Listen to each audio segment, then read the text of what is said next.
पिपरगाह की हमारी मोटरसाइकिल यात्रा एक रोमांचक प्रवास था, जिसमें खुले सड़कों के ठंडे तेज हवाओं का मिलन हुआ। इंजन की गरज, सुनसरात दृश्य के गुंथे जाते थे जब हम सर्पीले पथों को नेविगेट करते थे।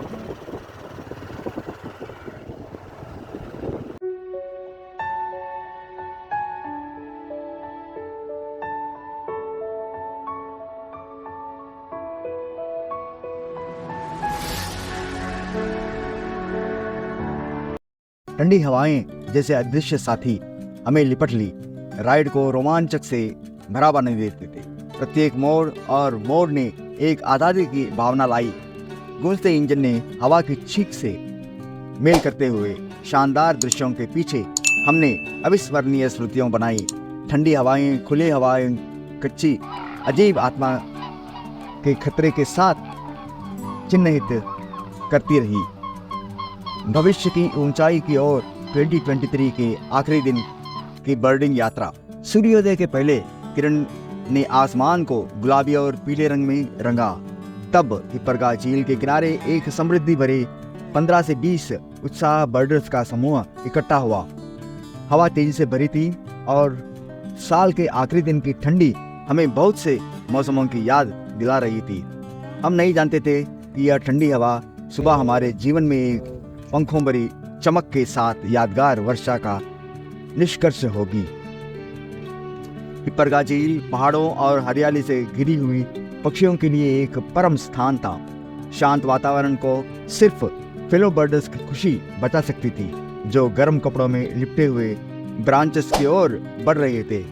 उनकी सांस ठंडी हवा में दिखाई दे रही थी। अजगरी के दौर में अनूठे पक्षियों की पहचान करने की आशा और खोज की उत्सुकता का स्वागत हमारे सभी दिलों में बज उठा जब हम इस वर्ष के अंतिम बर्डिंग यात्रा पर प्रस्थान करते थे। सूर्य केवल उगा था जब हमारी तेज नजरें एक शानदार ऑस्ट्रे की छाया को देख रही थी, जो झील की ओर देखने वाले एक शाख पर बैठा हुआ था। इसकी तेज आंखों नीचे के पानी में घुसने के लिए तैयार थी।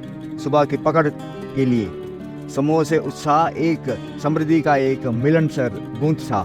आश्चर्य और प्रकृति के आशीर्वाद की एक संगतिमय सुरी में बदल गई। यह साइटिंग ने इस दिन को तय किया कि हम अद्वितीय पक्षियों की छाया को खोलते गए। सैंडहिल क्रेन्स ने लगभग दृश्य से लेकर पूरी ताजगी के वास्त्र की प्रदर्शना में ईस्टर्न ब्लूबर्ड तक प्रत्येक मुलाकात ने हमें उन्हें अद्वितीय प्राकृतिक सौंदर्य का साक्षात्कार करने का प्रस्तुत किया। जब हम जंगली टेल्स की ओर गहराई से बढ़े, समूह एक समृद्धि में बदल गया, एक साक्षात पक्षी और प्राकृतिक सौंदर्य के प्रति उत्साह की बाइनोकुलर्स हाथ में थे। हमने पिछले वर्ष से हमारे सबसे प्रिय साइटिंग की कहानियां का आपसी बदल किया। आयु, पृष्ठभूमि और अनुभव स्तरों को पार करने वाले एक साझा क्रिया का रूप लिया। प्राकृतिक सौंदर्य में हमारे अंतर्भूत अंतर छलने लगे और हम एक समृद्धि के परिणाम हुए जो आयु, पृष्ठभूमि और अनुभव स्तरों को पार करने वाली पक्षियों की भूरी शाखाओं की ऊंचाई में चिपके हुए थे। उस एकता में हमने शक्ति, प्रेरणा और एक नए उद्देश्य की पुनरावृत्ति पाई। प्रकृतिक से सीधी तौर पर बूटी बांटने एक विशेष तारीख है और इस सर्दी की सुबह में बर्डिंग यात्रा में भी कुछ ऐसे ही था। आराम से उड़ने वाले रेड टेल्ड हॉक की उड़ान और उसके बिल्कुल ठीक और विचारशील नॉर्थर्न ओरियल के घर बनाने की महत्वपूर्ण में एक संवेदनशील अनुकूलता और परिवर्तन को स्वीकृत करने की महत्वपूर्णता की याद दिलाई। साल के अंत में हमें आश्चर्य की उन पुरानी यादों के लिए कृतज्ञता का आभास हुआ कि यह बर्डिंग यात्रा बस पक्षियों के बारे में ही नहीं थी, यह आत्मा खोज और कृतज्ञता की यात्रा थी। उन प्रकृति सौंदर्य के लिए कृतज्ञता जो हमारी चारों ओर है और नई दोस्तियों के साथ साझा की गई क्षणों के लिए। एक नए साल की कगार पर हमने बनी यादों, परिश्रमों की और व्यक्तिगत विकास की यात्रा पर विचार करने के लिए एक क्षण लिया।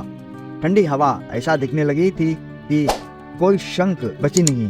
एक नए साल की कगार पर हमने बनी यादें, परिश्रमों के और व्यक्तिगत विकास की यात्रा पर विचार करने की एक क्षण लिया। ठंडी हवा ऐसे दिखने लगी थी कि कोई शंका बची नहीं थी। जिसका आसार हमारे पीछे है, और एक नए उद्देश्य, प्रेरणा और अनजाने से दोस्तों की गर्मी के साथ हम आने वाले वर्ष में कदम रखते हैं। जैसे ही सूर्य अपने शीर्ष पर पहुंचा, अपने चेहरे पर एक गर्म ग्लो छोड़ता हुआ हम उनपरगा झील के किनारों पर साथ में खड़े हुए विभिन्न व्यक्तियों का एक समृद्धि समूह बन गया। प्यारे प्राकृतिक पशुओं के पंखों के द्वारा और हवा के शोर के मुरमुर के द्वारा बनाए गए भूमिका थी कि यह बर्डिंग यात्रा सिर्फ पक्षियों के बारे में ही